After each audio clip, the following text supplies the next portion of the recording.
This channel does not promote any violent, harmful, or illegal activities. All content provided by this channel is meant for an educational purpose only. মতুয়াদের অনশন মঞ্চে অসুস্থ 3 আন্দোলনকারী। SIR এর প্রতিবাদে মমতা বালা ঠাকুরের উদ্যোগে আমরণ অনশনে বসেন 18 জন। আজ অনশনের চতুর্থ দিন।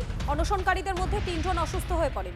অনশন মঞ্চে স্যালাইনের ব্যবস্থা করা হয়েছে অল ইন্ডিয়া মতুয়া মহাসংঘের তরফে। দেখতেই পাচ্ছেন যারা অসুস্থ হয়ে পড়েছেন তাদের ছবি দেখাচ্ছি। দীপঙ্কর রয়েছেন আমাদের সঙ্গে, সরাসরি দীপঙ্করের কাছে চলে যাব। দীপঙ্কর, যারা অসুস্থ হয়ে পড়েছেন তাদের শারীরিক অবস্থা বর্তমানে কেমন? দেখো, এখনও তারা অসুস্থই রয়েছেন, তাদের স্যালাইনের ব্যবস্থা করা হয়েছে এবং তাদের প্রাথমিক যে সমস্ত চিকিৎসকের জন্য চিকিৎসা লাগে সেই ব্যবস্থাগুলো করা হয়েছে মতুয়া মহাসংঘের তরফে। তুমি জানো যে অল ইন্ডিয়া মতুয়া মহাসংঘ মমতা বালা ঠাকুরের তরফে বারবার বলা হয়েছে এসআইআরের বিরোধিতা করা এবং নিঃশর্ত নাগরিকত্ব। তারা এসআইআরের বিরোধিতাও স্পষ্ট করে বলছেন, তাদের একটাই দাবি নিঃশর্ত নাগরিকত্ব, এবং সেটার জন্যই এই আমরণ অনশন। কিন্তু যে সময় করা হয়েছে সেটা প্রায় 4 দিন হয়ে গেল, যদিও মমতা বালা ঠাকুর তিনি নিজে উপস্থিত ছিলেন না, তিনি বিশেষ কাজে দিল্লিতে রয়েছেন এমনটা তিনি জানিয়েছেন। কিন্তু তারপর যে সাধু গোসাই পাগল খ্যাপা যারা রয়েছেন, তারা যারা অনশনে বসেছেন, এরকম 18 জন বসেছেন অনশনে। সেই 18 জনের মধ্যে 3 জন কিন্তু অসুস্থ হয়েছেন গতকাল রাতে। তাদের স্যালাইনের ব্যবস্থা করা হয়েছে এবং গতকাল ইতিমধ্যেই তুমি জানো এই অনশন মঞ্চে সুজন চক্রবর্তী, শুভঙ্কর, কংগ্রেস নেতা, এরা প্রত্যেকেই গেছেন এবং দেখা করে এসছেন। কিন্তু অনশন তোলার ব্যাপারে কোনো রকম এখনও পর্যন্ত উদ্যোগ দেখা যায়নি কারোর ক্ষেত্রে। রাজনৈতিক দলের ক্ষেত্রে যদি বলো যে কেন্দ্রীয় সরকারের বিরুদ্ধে এখন ক্ষোভ রয়েছে, কেন্দ্রীয় সরকারের কোনো প্রতিনিধি বা রাজ্য সরকারের কোনো প্রতিনিধি তারা এখনও পর্যন্ত কেউ যাননি। বিরোধী দলের তখন কংগ্রেস এবং সিপিএম তারা গেছিলেন। কিন্তু এখন যা অবস্থা, কি হবে এদের, এটা নিয়ে একটা বড় প্রশ্ন। কিভাবে এই অনশন উঠবে, আদতেও এই যাদের যে নিঃশর্ত নাগরিকত্বের দাবি সেটা মেনে নেওয়া হবে কিনা, এই সমস্ত বিষয় নিয়ে কিন্তু একটা ধোঁয়াশা তৈরি হচ্ছে। একদিকে 18 জন অনশনে বসে আছেন, তাদের মধ্যে 3 জন অসুস্থ। হয়তো এটা যত দিন যাবে তত বাড়তে থাকবে, কারণ তারা প্রায় আজকে 4 দিন 3 দিন হয়ে গেছে, সেই 3 দিন তারা না খেয়ে অনশন করছেন। স্বাভাবিকভাবেই এই জায়গাটা আস্তে আস্তে আরো বেশি গুরুতর হয়ে উঠছে। একেবারে ধন্যবাদ তোমাকে। একটু আশঙ্কাজনক আমাদের নারায়ণ বাড়ই এবং ত্রিনাথ ঘরামি, এদের পালসটা কমেছে, প্রেশারটা বেড়েছে, আবার কারুর প্রেশারটাও ফল করছে। এরা আবার সুগারের পেশেন্টও বটে। আর একজনের শ্বাসকষ্ট হচ্ছে, হরিবরদার শ্বাসকষ্ট হচ্ছে, যে কারণে আমরা চাঁদপাড়া রয়্যাল হসপিটালে ফোন করেছিলাম, বিএমএসের সঙ্গে কথা বললাম, তিনি ওখান থেকে ডক্টর পাঠিয়েছেন, এদেরকে স্যালাইন দেওয়া হয়েছে। এদেরকে হসপিটালে নিয়ে যাওয়া হলো না কেন? না, এরা হসপিটালে যেতে চাইছে না, প্রেশারটা অনেকটা লো আছে তো, আর ওরা বলতে চাইছে যে আমরা যদি মরি এখানে বসেই মরবো, আমরা হসপিটালে যাব না। এসআইআর আবহে গুলশান কলোনিতে বিপুল বহিরাগতের হদিশ। আবাসিকদের প্রায় 85%ই বহিরাগত। বহু বছর ধরে গুলশান কলোনিতে থাকলেও স্থানীয় ভোটার নন কেউ। বিহার থেকে 20 বছর আগে এলেও ট্রান্সফার করেননি ভোটার কার্ড। একটি বুথে ভোটার 1600, অথচ প্রায় 4000 লোকের বাস। গুলশান কলোনিতে প্রায় 2 লক্ষের বসবাস হলেও ভোটার মাত্র 4500। किसी का यहाँ का वोटर कार्ड है? हाँ है। नहीं है लेडीज। हाँ है। यहाँ का नहीं है, ट्रांसफर नहीं हुआ अभी तक? नहीं। और दूसरी जगह का है। आप लोग में से किसी का? नहीं। यहाँ का नहीं है, वेलेस्ली स्क्वायर का है ना?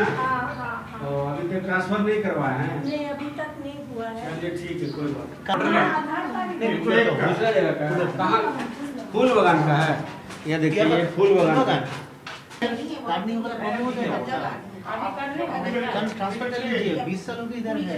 अभी करने से हो जाएगा। अभी तो ये तो इलेक्शन जो अभी तो 11 तारीख को हम लोग को बिहार में लेकिन जी मेरा पटवार बागान का है। पटवार राजा बाजार। हाँ, राजा बाजार। अभी तक ट्रांसफर नहीं हुआ? नहीं।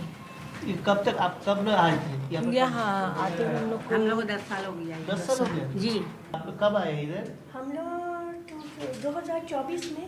अभी तक क्यों नहीं किया? वोटर कार्ड इतना दिन हो गया। मेरे हस्बैंड का भी तबीयत ठीक नहीं था, उनका इंतकाल हो गया। यहाँ पर नहीं है? नहीं।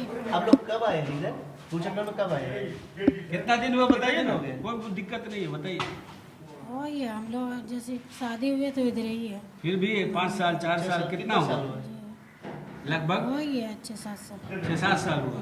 अच्छा, आप कहाँ से आए? हम लोग नवादा जिला से। नौदा जिला जी। यहाँ पर कब आए हैं? हम लोग हो गया 15-20 साल। ओ 15 से अभी तक वोटर कार्ड नहीं है इधर का? नहीं, वहीं का हम लोग वहीं यूज करते हैं, वोट वहीं देते हैं हम लोग। लेकिन सिर्फ रहते हैं इधर। जी। 108 নম্বর ওয়ার্ডের গুলশন কলোনি, যে গুলশন কলোনি গত কয়েক বছর ধরে রাজনৈতিক কারণে হোক বা অরাজনৈতিক কারণে একাধিকবার বিতর্কের শিরোনামে উঠে এসেছে। যে গুলশন কলোনিতে মানুষ বাস করে প্রায় 2.5 লক্ষ থেকে 3 লক্ষ, কিন্তু ভোটার রয়েছে মাত্র 2800 জন।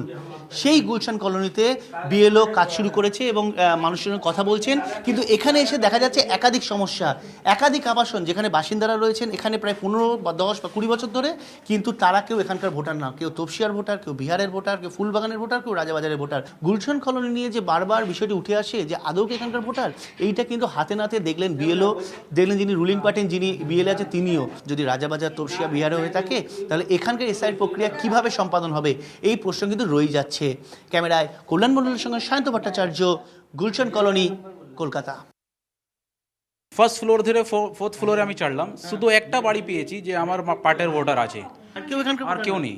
আর পুরো যা আছে মানে বলছে কেউ বিহারে আছে, কেউ রিপেন স্ট্রিট আছে, কেউ ওয়েলেসলি আছে, কেউ ধর্মতলা, এইভাবে মানে ভোটার আছে। কিন্তু এখানকার শুধু একটা বাড়ি পেয়েছি ইনি, যে আমার পার্টে 303 পার্টের ইনি আছেন। এখানে অনেকেই বাসিন্দা আছে যারা এখানকার ভোটার নয় কিন্তু থাকছে এখানে। হ্যাঁ, ওটা হয়েছে, আপনি দেখেছেন তো, অন্য জায়গা থেকে এসে এখানে থাকছে 2 বছর ধরে, 5 বছর ধরে, কিন্তু ভোটার কার্ড নেই এখানে। কিন্তু রুল আছে কি এক বছর যদি বেশি এক বছর ধরে থাকলে আমি এখানে থাকি তাহলে আমাকে ভোটার কার্ড এখানকার করতেই হবে। সব কিছু তো বলছে বিহারে আছে, কেউ ফুলবাগান, কেউ বলছে রাজাবাজার, মানে বাড়ি আছে এইখানে থাকছে। এরপর তো এই জন্য এখানে কি ক্রাইম এই কারণে বাড়ে যে বাইরে থেকে এসে লোকজন এখানে থাকছে বেশি, এই কারণে তো ক্রাইম বাড়ে। এখানে নিজের বাড়ি এখানেও আছে, ওখানেও আছে, দু জায়গায় এখানে থাকছে এসে। কিন্তু ট্রান্সফার না করার একটা বুঝতে পারছি একটা কথা, মানে সব যত ডকুমেন্টস আছে সব ওখানকার আছে, কিন্তু কেউ ট্রান্সফার করেনি, সেটা কেউ করেনি। একটা করলে সবাই করতে হবে, তো একটু সময় নিচ্ছে। কিন্তু 20 বছর হয়ে গেছে, কেউ 10 বছর হয়ে গেছে। সেই তো আমি দেখছি, তো ওটা তো নিজে করতেই হবে। মেরামতির জন্য বন্ধ থাকবে দ্বিতীয় হুগলি সেতু। রবিবার ভোর থেকে গাড়ি চলাচল সম্পূর্ণ নিষেধাজ্ঞা জারি, জানিয়েছে হাওড়া সিটি পুলিশ। ভোর 5টা থেকে রাত 9টা পর্যন্ত সম্পূর্ণভাবে বন্ধ থাকবে গাড়ি চলাচল। দ্বিতীয় হুগলি সেতুর বদলে নিবেদিতা সেতু এবং হাওড়া ব্রিজ ব্যবহার করতে হবে। ডানকুনি বা কোলাঘাট থেকে হাওড়া বা কলকাতার দিকে যেতে নিবেদিতা সেতু ব্যবহার করতে হবে। সলভ, হাওড়া, আমতার road, Andul road, Alampur road দিয়ে প্রবেশ করতে হবে। হাওড়ার কোলাঘাট, খড়গপুরের দিকে যেতে গেলে হাওড়া আমতার রোড দিয়ে যেতে হবে। এছাড়াও দ্বিতীয় হুগলি সেতু এবং কোনা এক্সপ্রেসওয়ের পরিবর্তে ব্যবহার করা যাবে জিটি রোড।